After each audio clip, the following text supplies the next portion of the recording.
Ready?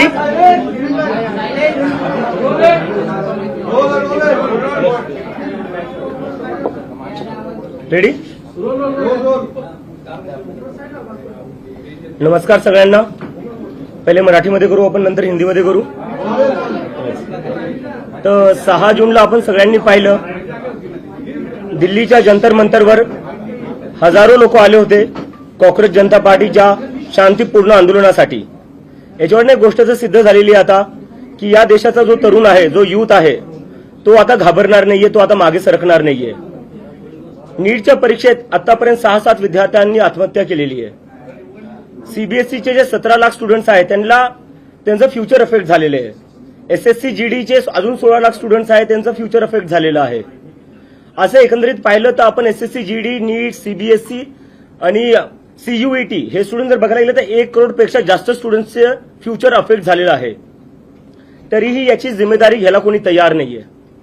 त्याचसाठी आम्ही 6 जूनला जंतर मंतरवर आंदोलन केलं होतं आणि आम्ही डिमांड केली आहे की धर्मेंद्र प्रधान यांनी तुरंत रेजिग्नेशन दिलं पाहिजे. कारण की जिम्मेदारी घ्यावं लागलं. देशातले 5-6 स्टुडंट जे उद्या जाऊन डॉक्टर बनले असते, ज्यांनी दुसऱ्यांचे प्राण वाचवले असते, आज त्यांनाच त्यांचा जीव द्यावा लागलाय. कशामुळे? सिस्टमच्या फेलियरमुळे. तर याची जिम्मेदारी कोणीतरी घेतली पाहिजे आणि त्यासाठी आम्ही सांगितलेलं की धर्मेंद्र प्रधान यांनी शनिवारपर्यंत राजीनामा दिला पाहिजे. राजीनामा जर नाही झाला तर आम्ही देशव्यापी आंदोलन सुरू करणार आहे आणि त्याची सुरुवात उद्या पुण्यापासून सुरू होणार आहे. पुण्यात उद्या 4 वाजता आम्ही आमचा शांतीपूर्ण प्रोटेस्ट करणार आहे आणि त्यानंतर आम्ही लखनौ, अमृतसर, जयपूर, बँगलोर इथेही आम्ही प्रोटेस्ट करणार आहे. तर आमची परत एकदा विनंती आहे की तुम्ही काही करून जिम्मेदारी घ्या, नैतिक जिम्मेदारी घ्या. तुमच्यामुळे स्टुडंट्स आत्महत्या करतायत, लाखो करोडो स्टुडंट्सचं भविष्य बर्बाद होते तुमच्यामुळे, सगळं वाटोळं होऊ लागलं स्टुडंट्सचं. याची कोणीतरी जिम्मेदारी घ्यायला पाहिजे. देशात आज अकाउंटेबिलिटी राहिली कुठे? स्टुडंट्स ओरडू लागले, थकून चालले, पेपर लीक होऊ लागले, सर्व्हर डाऊन होऊ लागले. कोण जिम्मेदारी घेणार याची आणि कधीपर्यंत असं चालणार आहे? ते आमची परत एकदा मागणी आहे की धर्मेंद्र प्रधान यांनी त्वरित राजीनामा दिला पाहिजे आणि जर ते राजीनामा नाही देणार तर देशव्यापी आंदोलन होईल आणि त्यानंतर 20 तारखेला देशव्यापी सगळ्याच जागी मी स्वतः जाऊन प्रोटेस्ट करेल आणि तिथे जाऊन लोकांना आवाहन करेल की सगळ्यांनी दिल्लीला या. जर धर्मेंद्र प्रधान यांचा राजीनामा नाही झाला तर 20 तारखेला दिल्ली येथे सगळ्या देशातला तरुण येईल आणि धर्मेंद्र प्रधानचा राजीनामा घेतल्याशिवाय वापस जाणार नाही. धन्यवाद.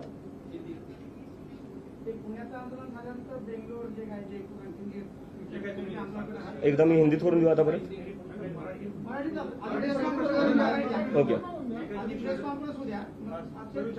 इतर ठिकाणी तुमचे जे आंदोलन आहेत, आता पुण्यात झाल्यानंतर इतर ठिकाणी कसं नियोजन आणि हे 20 तारखेचं जे आहे काही इतर शहरामध्ये झाल्यानंतर मग 20 तारखेला दिल्लीत होणार आहे? बरोबर. नाही, आमचं नियोजन चालू आहे. आम्ही जिकडे तिकडे आमच्या टीम्स आहेत, आम्ही कोऑर्डिनेट करतोय आणि पुढच्या काही दिवसात आम्ही तिकडे आंदोलन करणार आहेत. आणि तुम्हाला काही कॉन्टॅक्ट आला का केंद्र मंत्र्याकडून किंवा मंत्रालयाकडून कोणाचाही कॉन्टॅक्ट केला आहे? कॉन्टॅक्टने आम्हाला राजीनामा पाहिजे. कॉन्टॅक्टचं आम्ही काय करणार?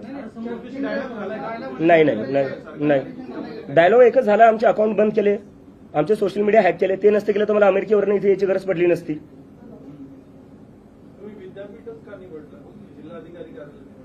विद्यापीठात काय प्रॉब्लेम आहे सर? नाही, प्रॉब्लेम काय? एज्युकेशनची जे आंदोलन होतात त्या संबंधित इन्स्टिट्यूटमध्ये होत असतात. विद्यापीठ सर मला काय वाटतं ना, कुठं आंदोलन करतोय, कुठं करतोय हा प्रश्न आहे का सर? 6 स्टुडंट्सने आत्महत्या केलेली आहे. ते सोडून आपण कुठं प्रोटेस्ट करतोय, प्रोटेस्टची जागा कोणती, त्यावर आपण डिस्कशन करतोय. काय अर्थ आहे या सगळ्या गोष्टींना सर? प्लीज म्हणजे मुद्दे आपला जो मुद्दा आहे त्याची सेन्सिटिव्हिटी समजून घ्या सर. नाही, मी समजतोय. साधारणतः जेव्हा आंदोलन होतं तेव्हा कलेक्टरला निवेदन दिलं जातं वगैरे अशा गोष्टी होत असतात म्हणून आम्ही हा प्रश्न विचारतोय. तुमच्या आंदोलनाच्या स्थळाला आम्हाला काही आक्षेप घ्यायचं कारण नाही. बरोबर आहे तुमचं, पण माझं आहे की परमिशन भेटलेली आहे, तिथे काही प्रॉब्लेम नाहीये. प्रोटेस्ट कुठेही हो, 6 विद्यार्थ्यांनी आत्महत्या केलेली आहे. लाखो करोडो स्टुडंटचं आयुष्य जे आहे ते त्याच्यावर मोठा क्वेश्चन मार्क आहे. मला वाटतं आपण त्याच्यावर थोडं फोकस करूया. नरेंद्र मोदी हे धर्मेंद्र प्रधानांचा राजीनामा घेतील असं तुम्हाला वाटतंय का? कारण तुमच्या पहिल्या दिवशी जे आंदोलन होतं त्याला चांगला प्रतिसाद मिळाला, पुढे देखील प्रतिसाद मिळेल काय? मला असं वाटतं जर ते रशिया युक्रेनचं वॉर थांबवू शकतात तर राजीनामा तर घेऊ शकतात. आम्ही 20 तारखेला आता दिल्लीत जाणार आहे. त्याच्या आधी आम्ही देशभर आंदोलन करणार आहे. हा, आम्ही आता परत सांगतोय 20 तारखेला दिल्लीत होणार आहे. त्याच्या आधी आम्ही देशभर आंदोलन करणार आहे. आंदोलनानंतर नेमका काय फरक पडला, काय बदल झाला, लोकांचा तुम्हाला पाठिंबा वाढला, पहिल्या आंदोलनानंतर काय काय झालं? काँग्रेस जनता पार्टीमध्ये कसं बदल घडले? पार्टीमध्ये काय झाले? पहिल्या आंदोलनात तिथं जाऊन मला कळलं की देशभरातून तिथं लोक आलेली होते. म्हणजे सिक्कीमवरनं लोक आली होती, जम्मू काश्मीरवरनं लोक आली होती, केरळवरनं लोक आली होती, तमिळनाडूवरनं आली होती, काही लोक ओडिसावरनं आली होती, बंगालवरनं आली होती. आणि त्याच्यानंतर त्यांचं असं झालं की आता हे देशभर वाढलं पाहिजे. म्हणजे मला तिथं भरपूर जे सगळे तरुण जे आलेले होते देशभरातून त्यांनी मला सांगितलं की तुम्ही देशभर करा. आणि त्याच्यामुळे आम्ही आता वेगळ्या वेगळ्या राज्यात करणार आहेत. आंदोलन दाबण्याचा प्रयत्न होतोय, काही धमकीचं बोल किंवा घरच्यांना असं काही थ्रेटनिंग असं काही होतं? म्हणजे हे तर चालूच आहे, माझ्या घरच्यांना धमक्या भेटताच आहेत, ते चालूच आहे. आणि मला आता सोशल मीडियावर येतात, म्हणजे इथे येण्याआधी मला म्हणलं तू ये प्रेस कॉन्फरन्सला, आम्ही कॉक्रोच मारण्यासाठी हिट घेऊन ठेवलेला आहे. तर अशा प्रकारच्या धमक्या चालूच आहेत. कुठेतरी सरकार सिरियसली घेत नाहीये युथचे प्रश्न. आता म्हणजे मला कळत नाही की अजून सरकारला कशाची वाट बघते. स्टुडंट्स आत्महत्या करताय, 1 करोडपेक्षा जास्त स्टुडंट्सचं फ्युचर अफेक्टेड झालेलं आहे. अजून म्हणजे काय करावं लागणार आहे सिरियस व्हायला तुम्हाला? म्हणजे सिरियस कुठं ना कुठं व्हावंच लागणार आहे. घेत नाही, दॅट इज अब्सोल्युटली राईट. तुम्हाला बाकी कुठल्या पार्टीचा सपोर्ट आहे किंवा पाठिंबा दिले का बाकी कुठल्या पार्टी? नाही, मी एक गोष्ट क्लिअर करू शकतो की कॉक्रोच जनता पार्टी सोबत कोणीही असोसिएटेड नसणारी कुठलीही पॉलिटिकल पार्टी आम्ही कोणाला इन्व्हॉल्व्ह होऊ नाही देणार आहे.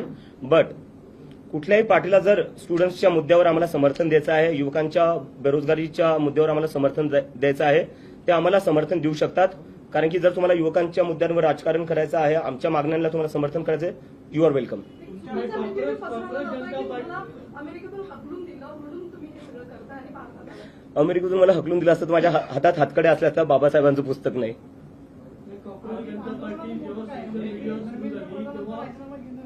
देशभरात अनेकांनी कोण प्रदेश अध्यक्ष कोण शहराध्यक्ष अशा घोषणा केल्या. खरंच अशी काही नेमणूक केली का? आणि अशी काही नेमणूक नाही झाली, पण हे लोकांची एक्साइटमेंट आहे, त्यांचं ते एनर्जी आहे, पॅशन आहे, ते स्वतःहून काही ना काही करू बघायला बघतायत. So I really respect that passion. पण आम्ही लवकरच आमच्या फॉर्मल बॉडीज पण अनाऊन्स करू. तुम्ही आता विद्यार्थ्यांच्या प्रश्नावर लढताय, या प्रश्नात तुम्हाला यश मिळाल्यानंतर ना पुढचे काही मुद्दे असणार आहेत का? सर, आधी हा प्रश्न सुटला तर आपण पुढच्या प्रश्नावर जाऊ. म्हणजे धर्मेंद्र प्रधानांचा राजीनामा घेणं की नीट पेपर फुटीची जी यंत्रणा सगळी कोलॅप्स झालेली आहे त्याच्यामध्ये कायमस्वरूपी बदल घडवून आणलं. सरकारनं परत परीक्षा घेतली आणि परीक्षा घेताना सांगितलं की आम्ही सीसीटीव्ही बसवू, सगळ्या केंद्रांवरती हवाई गस्त जे आहे ते घालू. नक्की बदल कशामध्ये होईल असं तुला वाटतं की धर्मेंद्र प्रधानांचा राजीनामा घेऊन हा प्रश्न सुटणार आहे? मला असं म्हणायचं बघा, आपण म्हणजे सगळे असं विचार करतोय की एका राजीनाम्याने सिस्टम बदलणार नाही. ठीक आहे, मलाही मान्य आहे. पण मला असं वाटतं, जर राजीनामा तुम्ही घेत नाहीये याचा अर्थ तुम्ही तुमची चूक मानत नाहीये. जोपर्यंत तुम्ही चूक मानणार नाही तोपर्यंत गोष्टी तुम्ही ठीक कसं करणार? काही खराब झालंय ते आपल्याला आधी ऍडमिट तर करावं लागेल ना, एक्सेप्ट तर करावं लागेल काही खराब होतंय. जर आपण एक्सेप्टच करायला तयार नाही की सिस्टम खराब आहे, जर आपण रिस्पॉन्सिबिलिटीज घ्यायला तयार नाही की सिस्टम खराब आहे, तर सिस्टम मग ठीक कसं करणार? राजीनामा is the first step towards that. तुमच्या आंदोलनावर असा आरोप होतोय की नॉन ऑर्गॅनिक आहे आणि त्याची तुलना कुठेतरी अण्णा हजारेंच्या आंदोलनाशी होते. तर त्यावर तुमची काय प्रतिक्रिया आहे? दिल्लीत मी अमेरिकेवरनं आलो, मी तसं स्टेजवर गेलो. म्हणजे तिथं स्टेज इन होता खरं सांगायला गेलं तर. सगळे लोक स्वतःहून आले होते, काय पैसे देऊन आणलेले होते, तुम्ही पाहिलं असेल. मी कुठून काय करणार आहे? मी तर स्वतः एक स्टुडंट होतो अमेरिकेत. तर हे सगळे जे आहे ना, म्हणजे डिस्ट्रॅक्ट करायच्या गोष्टी चालू आहे. मला वाटतं जे लोक असे आरोप लावतायत त्यापेक्षा जर तुम्ही खरंच जर स्टुडंट्सचे प्रॉब्लेम सॉल्व्ह केले असते, नीट पेपर फुटी जी झाली त्याच्यावर थोडं लक्ष दिलं असतं, सीबीएसई मध्ये जे झालं त्याच्यावर लक्ष दिलं असतं, तर आम्हाला हे सगळं करायची गरजच पडली नसती. दिल्लीमध्ये आंदोलन करताना तुम्हाला देशातल्या इतर अनेकांनी पाठिंबा दिला, ते तुमच्यासोबत आलेले होते. पुण्यामध्ये आंदोलन करताना असे पुण्यातले कोणते घटक आहेत, कोण व्यक्ती आहेत की तुमच्या आंदोलनाला तुम्हाला सपोर्ट देण्यासाठी आलेले आहेत? आता हे आंदोलनाचं आयोजन करताना तुम्ही कोणासोबत कोऑर्डिनेट करतात, कोणाशी चर्चा करतात? ही मंडळी कोण आहे की तुमच्यासोबत पुण्यामध्ये भक्कम उभे राहिले? नाही, पुण्याचे जेवढे काही स्टुडंट्स युनियन्स आहेत ते सगळे एमपीएससीचे असो, पुणे युनिव्हर्सिटीचे असो, ते सगळेच आमच्या सपोर्टमध्ये आहे. बाकी आम्ही एक लवकरच प्रेस रिलीजमध्ये बाकी सगळी इन्फॉर्मेशन टाकून देतो. सोशल मीडियाचे फॉलोअर्स आणि आंदोलनात सहभागी होणारे फॉलोअर्स याच्यात काय खूप फरक जाणवतोय? कशामुळे सर, नाही, पहिले जेव्हा हे सुरू झालं होतं 15 तारखेला, 15 मेला सुरू झालं होतं कॉक्रोच जनता पार्टी, तेव्हा भरपूर लोक बोलत होते की हे सोशल मीडिया पुरतंच राहणार आहे, जमिनीवर कुणी येणार नाही. आपण 6 जूनला पाहिलं जमिनीवर काय झालं, पूर्ण जंतर मंतर भरलेलं होतं. तर याच्यात कोणी मिसअंडरस्टँडिंगमध्ये राहू नये की हे आंदोलन जमिनीवर चालणार नाही. मला वाटते 6 तारखेला तरुणांनी दाखवून दिलं. आणि आता सगळ्यांच्या माध्यमातून तुमच्या सगळ्यांच्या माध्यमातून मला सगळे जेवढे पेरेंट्स आहे, आई वडील आहेत, त्यांना अपील करायची आहे. मला माहिती तुम्हाला भीती वाटत असेल जेव्हा तुम्ही तुमचे लेकरं राजकारणावर काय बोलत असेल किंवा सरकारला जॉब विचारत असतील. माझ्या आईला भीती वाटती. माझी आई तर म्हणजे मी युएसएला जेव्हा 2 वर्ष आधी गेलो होतो थोडी रडली नव्हती जेवढी मी वापस येताना रडली. आणि ती मला म्हणत होती तू वापस येऊ नको, हे तुला अटक करतील किंवा दुसरं काही करेल, तुझ्यावर हल्ला होईल. पण मी तिला म्हणलं यावं लागेल, कोणाला ना कोणातरी बोलावं लागेल.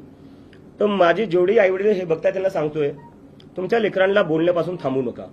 जोपर्यंत मी एकटा बोलत राहील तोपर्यंत असू शकता हे मला एकट्याला आवाज दाबायचा प्रयत्न करतील, पण जेव्हा लाखो करोडो स्टुडंट्स सोबत बोलतील ना तेव्हा यांची हिंमत होणार नाही कोणाचा आवाज दाबायला.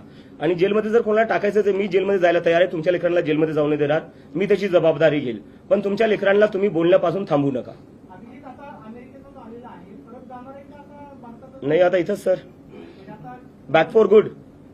उद्या किती सपोर्ट एक्सपेक्टेड आहे, किती लोकांचं? उद्या हजारोमध्ये परत होईल. मला तर वाटतं जंतर मंतरपेक्षा मोठा होऊ शकतो. तुमच्या आंदोलनावर टीका होती, आंदोलनावर हिलेरीची मदत घेतली जाते पर्यंत. कशाची आतंकवाद्यांची मदत घेतली जाते. आज पत्र देखील संभाजीनगरमध्ये पोलीस, मुंबईतल्या एका माणसाने पत्र देखील लिहिलं पोलिसांना. तर दिल्ली पोलिसने एका आतंकवाद्याला परमिशन दिली असं म्हणायचं तुम्हाला? पुणे पोलिसने एका आतंकवाद्याला परमिशन दिली असं म्हणायचंय? एक minute sir, I am answering sir please. ठीक आहे, लिगली करतो आम्ही, म्हणजे बेस काय याच्यात? आणि चला ठीक आहे, हे एकदा मी अज्युमी करतो. चला म्हणजे मी एक पाहिलं, वेदांत जो होता 17 वर्षाचा स्टुडंट, ठीक आहे, त्या 17 वर्षाच्या स्टुडंटला पाकिस्तानी बोलण्यात आलं जेव्हा त्यांनी सीबीएसई मध्ये काय घोळ चालला तो एक्सपोज केला. तर तुम्ही मला पाकिस्तानी म्हणताय, जो 17 वर्षाचा सीबीएसई स्टुडंट आहे त्याला पाकिस्तानी म्हणताय. तुमच्यासारखे जे पत्रकार आहे जे सरकारला प्रश्न विचारतात ते त्यांना पाकिस्तानी बोलल्या जातं. तर मग या देशात भारतीय राहिलो कोण? फक्त भाजपाले आणि त्यांचा आयटी सेल, आणि आम्ही सगळे बाकी पाकिस्तानी झालो. काय अर्थ आहे याला? एकदम ऑफेंड होऊ नका, आम्ही चांगल्यासाठीच तुम्हाला प्रश्न विचारतोय. तर आता तुमच्याकडे आता तुम्ही युथ आहात, तुम्ही भारताचे भविष्य आहात, पण तुम्ही फक्त ह्या धर्मेंद्र प्रधानच्या याच्याबद्दल बोलता, पण तुमच्याकडे तुमची काय मॉडल्स ऑपरेटिंग, पुढे भविष्यासाठी तुमचे काय प्लॅन्स ते बिलकुलच सांगत नाही. सर 15 दिवस झालेत सुरू होऊन, 15 दिवस झाले सर.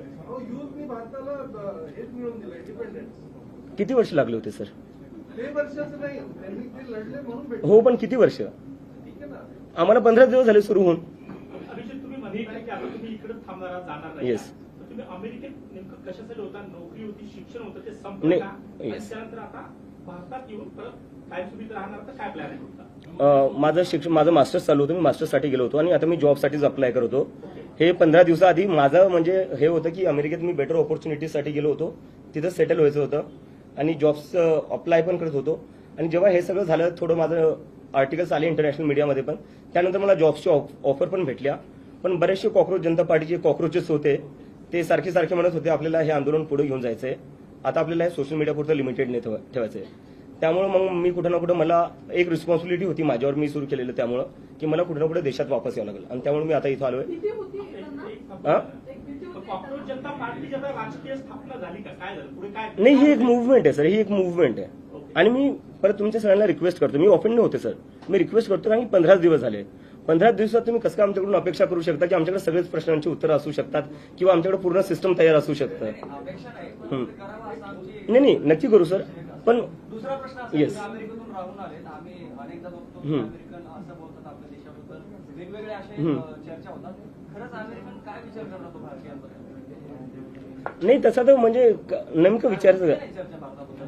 नाही, भारताबद्दल चर्चा होती कारण की जर अमेरिकेत बघायला गेलं, अमेरिकेची जी आयटी, खूप चांगला प्रश्न विचारला, याच्यावरून मला आठवलं. अमेरिकेची जी आयटी आहे, आयटी इंडस्ट्री, ते सगळे भारतीय चालवतात. सिलिकॉन व्हॅली जी आहे तिथं सगळ्या मोठ्या पोझिशन्सवर सगळे भारतीय आहेत. अमेरिकेत जर हायेस्ट पेईंग कम्युनिटी कोणती आहे ती भारतीय आहे. तर असं नाही की आपल्या देशात टॅलेंट नाही आहे, आपल्या देशात खूप टॅलेंट आहे. आपल्या देशात टॅलेंट इतकं आहे की युरोप असो का अमेरिका, तिथं सगळ्यात हायेस्ट पेईंग जॉब्स जे आहे ते भारतीयला भेटतात. पण आपल्या देशात काय होत आहे? आपल्या देशात ती ऑपॉर्च्युनिटी आणि प्लॅटफॉर्म का नाही भेटत आहे जो बाहेर देशात भेटतोय? नीटचा पेपर तो फुटला, त्याला जबाबदार कोण आहे? म्हणजे एनटीएचा संपर्क मराठवाड्यातले अनेक क्लासेस चालू झाला. पेपर होण्याच्या आधी 10 दिवस त्यांच्याकडे पेपर होता. एनटीए मधले जे तज्ञ असतात त्या तज्ञांनी ते प्रश्न जे आहेत ते क्लासेस पर्यंत पोहोचवलेले होते. हे नक्की गळती कशी झाली? म्हणजे सरकारचे फेल्युअर आहे की एनटीए मधले याच्यामध्ये दोषी आहेत, त्याच्यामुळे मग एनटीएच्या कर्मचारी अधिकाऱ्यांवरती कारवाई करा? सरकारच्या आतल्या लोकांशिवाय कोणतीच गोष्ट लीक नाही होऊ शकत. आणि मला वाटतं त्यामुळेच एज्युकेशन मंत्रालयात थोड्या दिवसाआधी आग लागली होती. आता मला आता निघायचं, हिंदीमध्ये मी करतो. अमेरिकेत शिक्षण घेतलंय, तिथली समजा एज्युकेशन प्रणाली जवळ पाहिली ती पाहिली, काय बदल व्हायला पाहिजे, काय झालं पाहिजे, काय नाही काय? सर त्याच्यावर आपण नंतर बोलू, आता आपण मुद्द्यावर नाही. मला एकदा आता हिंदी जो पेपर फुटी मी हिंदीत बोलतोय. मला टाइमाचं लिमिटेशन है. 6 तारीख को दिल्ली के जंतर मंतर पर आंदोलन हुआ था. हम सबने देखा दिल्ली के जंतर मंतर पर किस तरह से हमारे शांतिपूर्ण आंदोलन को समर्थन मिला. पूरा जंतर मंतर भर गया था. इससे ये साबित होता है कि इस देश का युवा अब इस सरकार से डरता नहीं है, वो सवाल करेगा. और हम आज फिर से रिक्वेस्ट करते हैं एजुकेशन मिनिस्टर धर्मेंद्र प्रधान से, वो रिजाइन कर दे. अगर वो रिजाइन नहीं करते हैं तो अब हम देश भर आंदोलन करने जा रहे हैं, जिसकी शुरुआत कल पुणे से हो रही है. कल पुणे यूनिवर्सिटी में सभी लोग, सभी छात्र एमपीएससी के हो, नीट के हो, सभी छात्र आएंगे और एक बहुत बड़ा आंदोलन करेंगे और हम धर्मेंद्र प्रधान का रिजिग्नेशन की डिमांड करेंगे. इसके बाद लखनऊ, अमृतसर, जयपुर, बेंगलोर जैसे जगह पर भी मैं खुद जाकर आंदोलन करूंगा और ये आंदोलन पूरी तरह शांतिपूर्ण होगा और डेमोक्रेटिक होगा. और इसके बाद भी अगर धर्मेंद्र प्रधान रिजाइन नहीं करते हैं तो हम सब इस देश के युवा दिल्ली में फिर से 20 तारीख को जंतर मंतर पर आएंगे और धर्मेंद्र प्रधान का रिजिग्नेशन लिए बिना नहीं लौटेंगे. और मैं आखिरी में ये कहना चाहता हूं सभी लोगों से, सभी स्टूडेंट से, सभी युवाओं से, अब हमें सबको मिलकर आवाज उठानी पड़ेगी.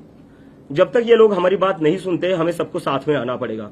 कब तक इस देश में स्टूडेंट सुसाइड करते रहेंगे, कब तक इस देश में पेपर लीक होते रहेंगे, कब तक इस देश में सर्वर डाउन होते रहेंगे और उसके बाद भी मंत्री अपनी कुर्सी पर बने रहेंगे. अगर आपकी एक गलती हो जाए, आपका फ्यूचर बर्बाद हो जाएगा. अगर आप कंपनी में कोई एक गलती कर दो, आपकी जॉब चली जाएगी. लेकिन यह गलतियों पर गलतियां हुई जा रही है, लेकिन फिर भी रेजिग्नेशन नहीं हो रहा है. तो हमें कहीं ना कहीं इस देश में अकाउंटेबिलिटी फिक्स करनी पड़ेगी और उसके लिए सभी लोग हमारे आंदोलन को सपोर्ट करें. Thank you.